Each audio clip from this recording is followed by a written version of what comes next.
തരുന്ന വൃക്ഷം. ഇതൊരു കൂട്ടുകെട്ടിന്റെയും വളരെയധികം ആത്മാർത്ഥമായി സ്നേഹിച്ചിരുന്ന ഒരു പ്രകൃതിയുടെയും കഥ. ഗ്രാമത്തിന്റെ അറ്റത്ത് കാടിനകത്ത് ഒരു മരമുണ്ടായിരുന്നു. അത് വളരെ ഉയരത്തിൽ പച്ച നിറമായിരുന്നു. അതിന്റെ ശാഖകൾ വളരെ നീളമുള്ളതായിരുന്നു. കാണാൻ നല്ല ഭംഗിയായിരുന്നു. കാറ്റ് വരുമ്പോൾ ഇലകളുടെ കലപില ശബ്ദം ധാരാളമായി കേൾക്കാം. ഒരുപാട് ദൂരത്തു നിന്ന് പക്ഷികൾ വന്ന് ആ ശാഖകളിൽ ഇരിക്കാറുണ്ട്. പക്ഷികൾ ഗാനം ആലപിക്കുമായിരുന്നു.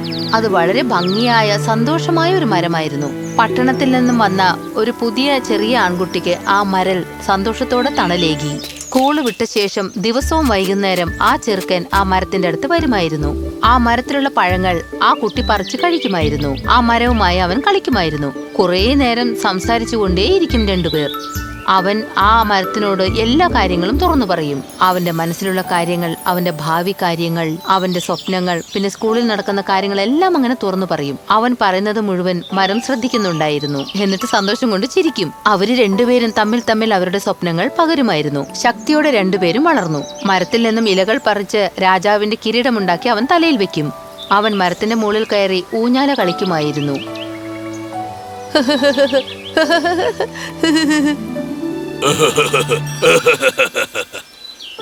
വളരെ ശുദ്ധമായ വെള്ളം, മരം നല്ല തിളങ്ങുന്നുണ്ടല്ലോ.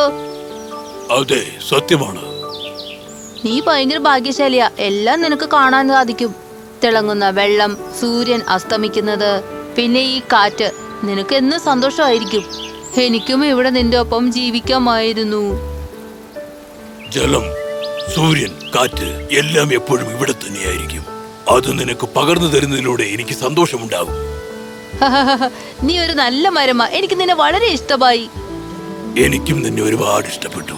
അവൻ ആ മരവുമായി ഒരുപാട് നേരം സംസാരിക്കുമായിരുന്നു. കളിച്ചതിന് ശേഷം സംസാരിച്ചതിന് ശേഷം ക്ഷീണിച്ച ചെറുക്കൻ ആ മരത്തിൽ കിടന്നുറങ്ങുമായിരുന്നു. ദിവസങ്ങൾ ചെല്ലുന്തോറും അവൻ വളർന്നു വലുതായി. ഒരുപാട് കൂട്ടുകാരെയും കിട്ടി. അവൻ വളരെ തിരക്കുള്ളവനായി. വളരെ കുറച്ച് സമയം മാത്രമേ അവന് മരവുമായി സംസാരിക്കാൻ സാധിച്ചിരുന്നുള്ളൂ. എന്നാൽ ആ മരം ചെറുക്കന്റെ കൂടെ ഉണ്ടായിരുന്ന ദിവസങ്ങൾ എപ്പോഴും ഓർമ്മിക്കും. സൂര്യൻ അസ്തമിക്കുമ്പോൾ നിനക്ക് വിഷമം ഉണ്ടാവാറുണ്ടോ? അതോ ഇലകൾ ഉതിർന്നു വീഴുമ്പോൾ കരയാറുണ്ടോ? അപ്പൊ എനിക്ക് ഒരുപാട് ദുഃഖമുണ്ടാകും. പക്ഷേ പിറ്റേന്ന് രാവിലെ സൂര്യൻ ഉദിക്കുമെന്ന് എനിക്ക് ഉറപ്പുണ്ട്. വസന്തകാലം വന്നു കഴിഞ്ഞാൽ ഇലകൾ തളിർക്കുമെന്നും എനിക്കറിയാം. അവർക്കായി ഞാൻ കാത്തിരിക്കും. നീ പറയുന്നത് ശരിയാ. പക്ഷെ സൂര്യൻ അസ്തമിക്കുന്നതും നല്ലൊരു കാഴ്ചയല്ലേ? നീ ഭാഗ്യവാനാ മരമേ. നിനക്ക് കാണാൻ എന്തൊക്കെ കിട്ടുന്നു.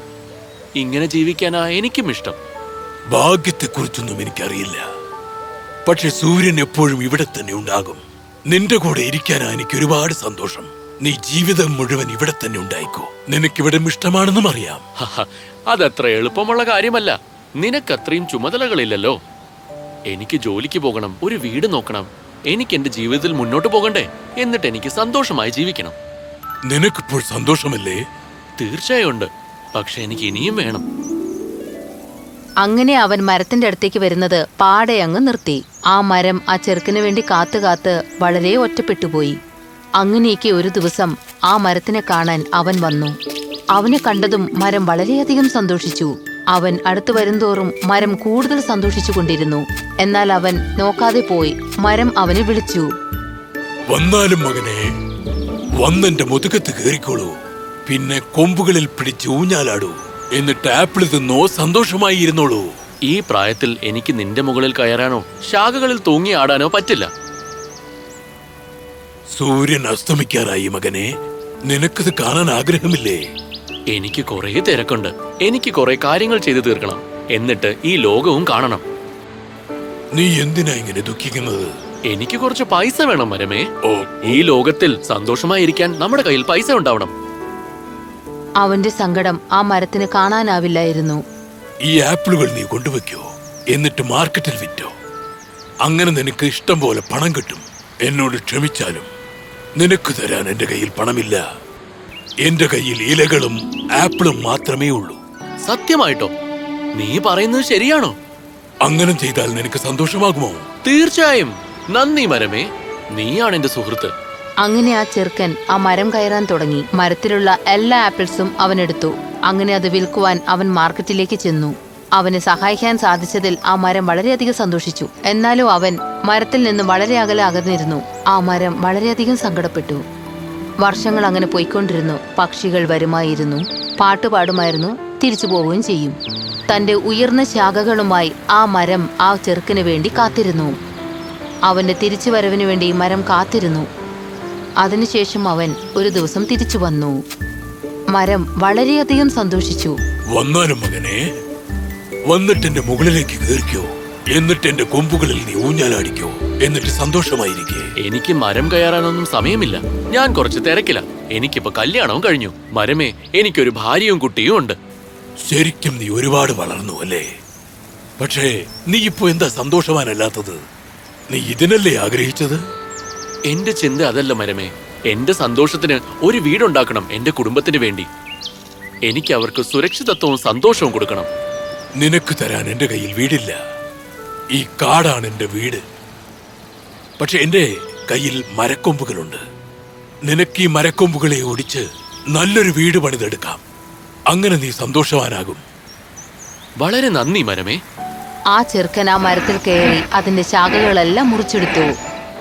അത് അവൻ എടുത്തുകൊണ്ടുപോയി. അവനെ സഹായിച്ചതിൽ ആ മരം വളരെയധികം സന്തോഷിച്ചു. എന്നാൽ അവൻ ഒരിക്കൽ പോലും ആ മരത്തിന്റെ അടുത്ത് വന്നില്ല. മരം ഒരുപാട് അധികം വിഷമിച്ചു. വർഷങ്ങൾ കടന്നുപോയി. ഒരിക്കൽ പോലും ആ ചെറുക്കൻ ആ മരത്തിനെ കാണാൻ വന്നില്ല.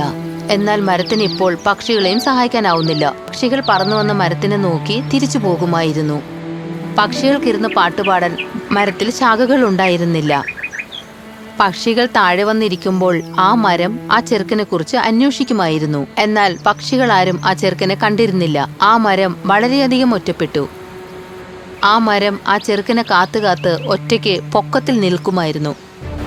പല വ്യത്യാസങ്ങളും മരം ഒറ്റപ്പെട്ടു നോക്കുമായിരുന്നു. ദൂരത്തിലുള്ള വയലുകൾ മുഴുവനും നികത്തുന്നത് മരം കണ്ടുകൊണ്ടേയിരുന്നു. അവിടെ റോഡും ബിൽഡിങ്ങുകളും വരാൻ തുടങ്ങി. അവിടെയുള്ള മരങ്ങളൊക്കെ മുറിച്ചു മാറ്റി അവിടെ വലിയ വലിയ ബിൽഡിംഗ് കെട്ടുന്നത് ആ മരം ഒറ്റപ്പെട്ടു നിന്ന് നോക്കി. ഒരുപാട് പേര് വന്ന് കാടൊക്കെ വെട്ടിത്തെളിച്ച് ഒരുപാട് വീടുകൾ പണിയാൻ തുടങ്ങി. ആ കാടിന്റെ ഭംഗി സ്വയം നശിക്കാൻ തുടങ്ങി. തന്റെ സ്ഥലങ്ങളെല്ലാം ഇങ്ങനെ നശിക്കുന്നത് കണ്ട് മരം വളരെയധികം വേദനിച്ചു. പക്ഷെ മരത്തിനൊന്നും ചെയ്യാൻ കഴിയില്ലല്ലോ. ഒന്നും ചെയ്യാൻ പറ്റാത്ത മരമായിരുന്നു അത്. ഒറ്റപ്പെടൽ വളരെയധികം മനസ്സിലായി അതിന്. എന്നാലും അവനു വേണ്ടി ആ മരം കാത്തിരുന്നു. അങ്ങനെയിരിക്കെ ഒരു ദിവസം അവൻ ആ മരത്തിനെ കാണാൻ വന്നിരുന്നു. അവൻ ശരിക്കും ഒരു മനുഷ്യനായി മാറിയിരുന്നു. അവനെ കണ്ടതും മരം വളരെയധികം സന്തോഷിച്ചു. സന്തോഷത്താൽ അതിന് സംസാരിക്കാൻ പോലും പറ്റില്ലായിരുന്നു. എന്നാൽ അവൻ വളരെ വിഷമത്തിൽ കാണപ്പെട്ടു. അവൻ അവിടെ ഇരുന്ന് മരത്തിൽ ചാരിയിരുന്ന് കരയുവാൻ തുടങ്ങി. അവൻ കരയുന്നത് കണ്ട് മരത്തിന് വളരെയധികം വേദന തോന്നി. അവനെ ഒന്ന് ആശ്വസിപ്പിക്കാൻ അതിൻ്റെ അടുത്ത് ശാഖകൾ പോലും ഇല്ലായിരുന്നു. അവനെ സന്തോഷിപ്പിക്കാൻ അതിൻ്റെ അടുത്ത് ഫലങ്ങൾ പോലും ഇല്ലായിരുന്നു. അവൻ അതിന് ചാരാൻ മരത്തിന്റെ ഇത് മാത്രമേ ഉണ്ടായുള്ളൂ. എന്തു പറ്റി മകനെ? നീ എന്തിനാണ് ഇത്രയും ദുഃഖിതനായിരിക്കുന്നത്? എന്റെ ഭാര്യ എന്നെ വിട്ടുപോയി. എന്റെ കുട്ടികൾക്കും എന്നോട് ഒരു സ്നേഹവും ഇല്ലാതായി. എന്നെ വേണ്ടാത്ത ഒരു സ്ഥലത്ത് എനിക്ക് ജീവിക്കാൻ ഒരിഷ്ടവും ഇല്ല. എനിക്കിനി ഇവിടുന്ന് എവിടെയെങ്കിലും ദൂരെ പോയാൽ മാത്രം മതി. എനിക്കിനി ഇവിടെ ജീവിക്കണ്ട. നീ എപ്പോഴും സന്തോഷത്തിന്റെ പുറകെ ആയിരുന്നില്ലേ മോനെ? നീ ഇവിടെ ഇരുന്നിട്ട് സന്തോഷം നിന്നെ തേടി എത്തുന്നതായിരിക്കണം. ഇവിടെ ഒരു സന്തോഷവും ഇല്ല. എനിക്കൊരു തോണി കിട്ടി അതിൽ ഞാൻ ഈ കടലിലൂടെ എവിടെയെങ്കിലും ഒഴുകിപ്പോയാൽ മാത്രം മതി. ഞാൻ ആ തോണിയിൽ സൂര്യന്റെ ചൂട് പറ്റിക്കിടക്കാൻ ആഗ്രഹിക്കുന്നു. അങ്ങനെ ചെയ്താൽ നിനക്ക് സന്തോഷം കിട്ടുമോ? തീർച്ചയായും എനിക്ക് സന്തോഷവും സമാധാനവും കിട്ടും. ഇന്നാ എന്റെ അടിമരത്തെ മുറിച്ച് നീ ഒരു ബോട്ടുണ്ടാക്കിക്കോ. എന്നിട്ട് അതിൽ നീ സഞ്ചരിച്ചു വെക്കുള്ളൂ. സത്യമായിട്ടാണോ മരമേ? വളരെ നന്ദി. നീയാണ് എന്റെ സുഹൃത്ത്. അവൻ എല്ലാ സാധനങ്ങളും കൊണ്ടുവന്ന് ആ മരത്തിനെ മുറിക്കുവാൻ തുടങ്ങി. അത് ഉപയോഗിച്ച് ബോട്ടുണ്ടാക്കുവാൻ തുടങ്ങി. അവൻ വളരെയധികം സന്തോഷവാനായി കാണപ്പെട്ടു. അവനെ സഹായിച്ചതിൽ മരത്തിന് വളരെയധികം സന്തോഷം തോന്നി. അവൻ ബോട്ടുണ്ടാക്കുന്നത് അത് നോക്കി നിന്നു. അതിനുശേഷം അവൻ തുഴഞ്ഞു പോകുന്നത് നോക്കി നിന്നു. സൂര്യനുണ്ടായിരുന്നു, കാറ്റുണ്ടായിരുന്നു, തിളങ്ങുന്ന വെള്ളം കണ്ടു. ആ ചെറുക്കൻ അതിൽ തുഴഞ്ഞു പോയിക്കൊണ്ടേയിരുന്നു. ആ മരം എത്ര ഭാഗ്യശാലിയാണെന്ന് അതിന് മനസ്സിലായില്ല. അവൻ ആ മരത്തിനെ ഉപേക്ഷിച്ച് പോകുന്നത് അത് വിഷമത്തോടെ നോക്കി നിന്നു. ഒരു തവണ പറഞ്ഞതുപോലെ അത് ആ സൂര്യനെ പോലെ വെറും ഒരു തടി പോലെ ഒറ്റയ്ക്ക് അങ്ങനെ ഒറ്റപ്പെട്ടുപോയി. വർഷങ്ങൾ കടന്നുകൊണ്ടിരുന്നു. മരം ഒറ്റപ്പെട്ടു തന്നെ നിന്നു. ഇപ്പൊ അതിനെക്കൊണ്ട് ദൂരത്തുള്ള ബിൽഡിങ്സോ മലകളോ ഒന്നും കാണാൻ സാധിക്കില്ല. ഇപ്പൊ അത് പൊക്കത്തിൽ നിന്ന് അവിടെയുള്ള വീടുകളോ ജനങ്ങളെയോ കാണാൻ സാധിക്കില്ല. കാരണം അത് മണ്ണോട് ചേർന്ന് വെറും ഒരു തടിയായി മാറി. കിളികളെ അത് വളരെയധികം ഓർമ്മിച്ചു. ദൂരത്തുള്ള പുല്ലുകളെ കാണാതെ അത് വിഷമിച്ചു. സ്വന്തം വീടിനെ അത് വളരെയധികം ഓർത്തു. എന്നാൽ എല്ലാത്തിനേക്കാളും ഉപരി ആ ചെറുക്കനെ ഓർത്ത് അത് വളരെയധികം വിഷമിച്ചു. അവസാനം അവൻ ആ മരത്തിനെ കാണാൻ വന്നു. ഇപ്പം ആ നാട് പഴയതുപോലെയല്ല. അവിടെ മനുഷ്യരാൽ നിർമ്മിക്കപ്പെട്ട കെട്ടിടങ്ങൾ മാത്രമേ ഉണ്ടായിരുന്നുള്ളൂ. കാടുകളൊക്കെ വെട്ടിത്തെളിക്കപ്പെട്ടു. പ്രകൃതിയുടെ പച്ചപ്പുല്ലുകൾ പോയി. ആ ചെക്കൻ ഒരു കിളവനായി മാറി. അവൻ ശ്വാസം വലിക്കാൻ തന്നെ വളരെ ബന്ധപ്പെട്ടു. അവൻ ക്ഷീണിതനായി വടിയുടെ സഹായത്താൽ നടക്കാൻ തുടങ്ങി. ആ മരത്തിനെ കണ്ടുപിടിക്കാൻ പറ്റുമോ എന്ന് അവന് തന്നെ സംശയം തോന്നി. നഗരം ഈ കാട്ടിനെ വിഴുങ്ങിക്കളഞ്ഞല്ലോ. എന്റെ പഴയ സുഹൃത്തിനെ കാണാൻ പറ്റുമെന്ന് തോന്നുന്നു. അവസാനം അവൻ കണ്ടുപിടിച്ചു. ആ മരം അവിടെ തന്നെ ഉണ്ടായിരുന്നു. ഒരു തടി അവന് കാത്തിരുന്നു. നീ വന്നുവോ? ഞാൻ നിനക്കായാണ് ഒരുപാട് നാളായി കാത്തിരിക്കുന്നത്. ആ അതെ മരമേ, നിന്നെ കാണാൻ എനിക്കും സന്തോഷമാ. ഞാൻ വേറൊരു നഗരത്തിലേക്കാ പോയത്. കുറെ കാലം അവിടെയാ താമസിച്ചത്. നീ വല്ലാതെ കഥയ്ക്കുന്നല്ലോ. അതെ, ഈ അശുദ്ധമായി ശ്വസിച്ച് എനിക്ക് വല്ലാതെ ബുദ്ധിമുട്ട് അനുഭവപ്പെടുന്നു. എന്നോട് ക്ഷമിച്ചാലും മകനെ, എന്റെ കയ്യിൽ നിനക്ക് തരാനായി ഒന്നുമില്ല. എന്റെ ആപ്പിളുകളും നഷ്ടപ്പെട്ടു. ആപ്പിള് തിന്നാൻ മാത്രം എന്റെ വായിൽ പല്ലുകളുമില്ല. എന്റെ മരക്കൊമ്പുകളും പോയി. നിനക്കതിൽ കയറി കളിക്കാനും ഇനി പറ്റില്ല. മരത്തിൽ കയറി ഊഞ്ഞാലാടാൻ എനിക്ക് വയസ്സുമായില്ലേ ഇപ്പോ. എന്റെ അടിമരവും നഷ്ടപ്പെട്ടു എനിക്ക്. നിനക്കതിന്റെ മുകളിലും കയറാനാവില്ല. ഓ, അതിൽ കയറാനുള്ള ശക്തിയും എനിക്കില്ല. നല്ല നടുവേദനയുണ്ട്. ആ മരത്തിന് മനസ്സിലാകാൻ തുടങ്ങി. എന്നോട് ക്ഷമിക്കേ. നിനക്ക് എന്തെങ്കിലും തന്നാൽ സന്തോഷമാകുമായിരുന്നു. പക്ഷെ എന്റെ കയ്യിൽ ഒന്നുമില്ല. ഇപ്പോൾ ഞാൻ വെറും ഒരു തടിക്കഷ്ണമാ. കാടെല്ലാം അപ്രത്യക്ഷമായിരിക്കുക. കോൺക്രീറ്റിന് ശുദ്ധവായു തരാൻ പറ്റുകയില്ല. പക്ഷെ മരത്തിന് പറ്റും. ഈ കെട്ടിടങ്ങൾക്ക് സൗകര്യം തരാനാവില്ല.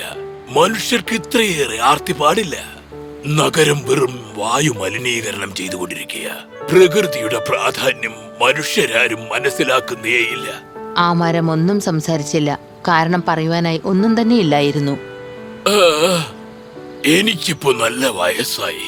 ഒരുപാട് ക്ഷീണിതനുമാണ് ഞാൻ.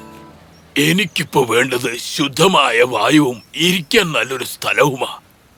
ആ മരത്തിനാകാവുന്നത്രേ സ്വയം നിവർന്നു നിന്നു. ശരി, അത്രക്കേ പറ്റൂ. ഈ പഴയ തടിക്കഷ്ണം കുറച്ചു നേരം ഇരുന്ന് വിശ്രമിക്കാൻ പറ്റും. വന്നാലും വിശ്രമിച്ചാലും ഇരുന്നിട്ട് വിശ്രമം എടുത്തോളൂ. ആ ചെറുക്കൻ ആ മരത്തിലിരുന്ന് ഒരു ദീർഘനിശ്വാസം വിട്ടു. ആ തിളങ്ങുന്ന വെള്ളത്തിൽ സൂര്യൻ അസ്തമിക്കുന്നത് അവൻ നോക്കി. ഒരു ചെറിയ ദീർഘനിശ്വാസം വിട്ട്, നീ ഒരുപാട് ഭാഗ്യവാനാ മരമേ. നിനക്ക് നല്ല കാഴ്ചകൾ കാണാം. സൂര്യൻ, കാറ്റ്, പിന്നെ ഈ തിളങ്ങുന്ന വെള്ളവും. അവരവരുടെ ജീവിതത്തിനെ കുറിച്ച് സംസാരിക്കാൻ തുടങ്ങി. ചുറ്റിനുമുള്ള ലോകം എങ്ങനെ മാറിയെന്ന് സംസാരിച്ചു. തന്റെ സ്വയം കഥ ആ മരത്തിന് അവൻ പറഞ്ഞു കേൾപ്പിച്ചു. ആ മരം സന്തോഷവാനായി കാണപ്പെട്ടു. കഥയുടെ ഗുണപാഠം എന്തെന്നാൽ, പ്രകൃതിക്ക് മനുഷ്യനുമായുള്ള ബന്ധം ഒരിക്കലും നശിക്കുന്നതല്ല. നമ്മൾ പ്രകൃതിയെ ബഹുമാനിച്ച് സംരക്ഷിക്കേണ്ടതാണ്. ഒരു കാര്യം ഓർമ്മിക്കുക, മനുഷ്യർക്ക് മരങ്ങളെയും അത്യാവശ്യമാണ്, മരങ്ങൾക്ക് മനുഷ്യരെയും അത്യാവശ്യമാണ്. മനുഷ്യർക്ക് മരങ്ങളെയും അത്യാവശ്യമാണ്, മരങ്ങൾക്ക് മനുഷ്യരെയും അത്യാവശ്യമാണ്.